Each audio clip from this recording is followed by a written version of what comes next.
1, 2, 3, ho! So, good morning, Tim. Thank you so much for coming back to BMW Bristol for your running in service. Obviously, while we're here today, you're going to be enjoying the new M5, which is absolutely fantastic, and we've really loved your content so far. Oh, thank you. Quick question and answers for you then. By all means, let's go for it. So, how are you finding your new M2? Do you know what? It was a very spontaneous kind of decision. Yep. It was kind of let's jump in at it. And I've had a number of BMW M cars. I've had a G80 M3, I had an M5, an M8 competition. I've been very lucky to drive some amazing cars. I didn't realise how much I would love it. Now, it's a big change from previous M2s because it borrows the bigger platform rather than the smaller platform, but it feels so grown up, immensely capable. I love the tech, everything works really well, and it sounds so simple to say it like this, but it's the fact that when it's so cold as it has been recently, you get in and the heated seat at the steering wheel just detects you're there and off you go. By the time you're in and the engine's running, your Android Auto is up on the screen. And then combine that with how nice it is to drive, how good it sounds as well, to be honest. I've not had too much playing yet with M1 and M2. I've been waiting for the running in service. Of course. No, I'm talking a lot because genuinely I've been blown away with it so far. Oh, but that's amazing news. What trips have you got planned in that car then? So, working on that for the year ahead. Okay. We need more of the sunshine and a little bit more warmth. Definitely. But step one was to get to the 1,250 miles so we could get it, get the running in service done. I'll certainly get it on a road trip at some point. We'll have some fun with it, you know, get some miles, get a good few thousand miles under the belt and learn what it's all about. Any modifications planned for the car? That we'll have to see about. The thing is, you can get so carried away. You can. Maybe I'd love to do some small things, but I don't want to go mad with it. Like, you know, with these kinds of cars, you can stick a really loud exhaust on them or new wheels, go crazy with it, but you then also change away from the characteristic. And where I found the M2 sits for me at the moment is daily driving. It's really nice. It's got a nice balance between comfort, usability, practicality, but also excitement, performance, sound, enjoyment, you know, the emotion. It puts... I remember once when I went to an event for the M5 when it was just introduced with the MX drive, and I joined the CEO of M, who at the time, and has rejoined now, Frank Van Meel. And he said as I came off the track and came back into the pit lane, he was like, "That's the M smile." And I was like, "That's the M smile." That's the M smile. I feel it to this day. No, I absolutely love that. What are your first impressions of this M5 then? So, believe it or not, this is the first time I've ever sat in a new M5. Right now. So this is really kind of taking it in.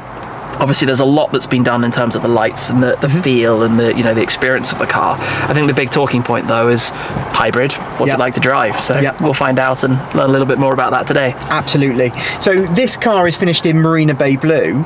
Any favourite BMW colours? Oh, favourite BMW colours. You know, the BMW individual range has become quite extensive. It has. Yes, it has. I think probably, I guess my easiest answer to this is that when I ordered my M8 competition, I did choose a bespoke colour for it, and I chose Oxford Green. Wow, what a colour. Which I thought was really smart. It's a historic colour. It was around in the early 8 series back at the time, so it suited the M8 competition really, really well. And I always like...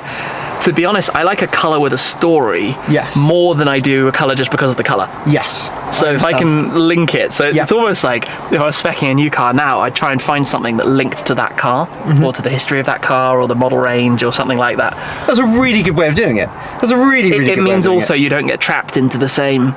Like if you're lucky, as I am, to order a number of different cars, and you know, as time goes by, more cars in the collection, you don't end up with massive duplication because there's always something different. You know, I have a complete rainbow of colours in my garage. I have to admit, I do love that shot as you look into you your garage. Everything from pinks and purples to blues and reds, it's all in there. And favourite car in the collection right now? Favourite car? You know what?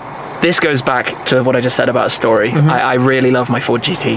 Wow. I feel incredibly lucky to almost be the, like, I don't know what the phrase is, the temporary owner, because a car like that lasts forever, right? So it's in my possession. Maybe one day it becomes my kid's possession. I don't even know what the future is, but it's a car with an amazing story. The '66 race at Le Mans. You know, it's beautiful to look at, but also it's incredibly functional. It was built for a purpose. It was built for a reason. And I love cars that have interesting and exciting communities around them as well, because you go to those events, you meet different people who share that same passion. And you know, I've immediately seen with the M2 how many people have come forward and been like, you know, how many people have been this is super cool.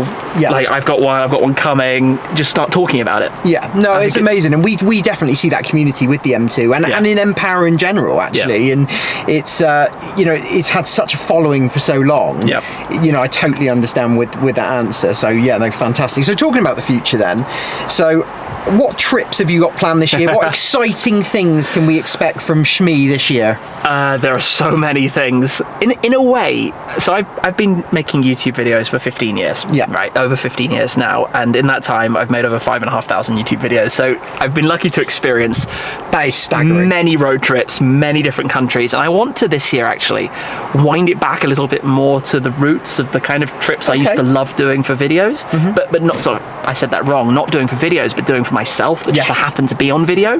So just setting off from the UK, going on a blast to the Alps, driving to Italy, go around the south of France, Monaco, just go visit places, because wherever you go in a car, you build the memories with it and you build the feeling for it. I'm lucky I've got a few amazing cars that are due for delivery actually this year into the collection, and I want to get them each out there. You know, these things aren't built to just, you know, you could think a special edition Ferrari, you take delivery of it and stick it in a collection because it will be worth more money, but you wouldn't then have the bond with the car because you haven't lived the moments with it. So I'm already like, I have an SF90XX coming. I'm like, right, we're taking it here, we're taking it here, we're taking it there, we're going to do this, we're going to do that. But I've also more recently got a little bit more into like the modern classic, the cars from my younger years that I never bought at the time because I wasn't in a position to do so. So I have a Clio V6. I bought an Ferrari. Yeah, I've got a BMW 1M. You know, these fun, slightly more attainable cars than some of the big supercar stuff, but you can have so much more fun with them.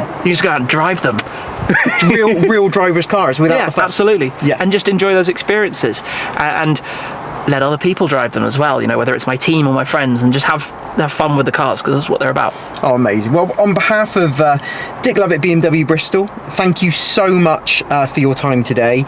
Obviously, you're having your M2 running in service done with us here today. You're going to take away the M5. We've already loved the content that you've done, as we shared beforehand, and you know, we're really excited to see what you do with the M5 today. Looking forward to it. Thank you so much, Tim. Thank you. Thank you.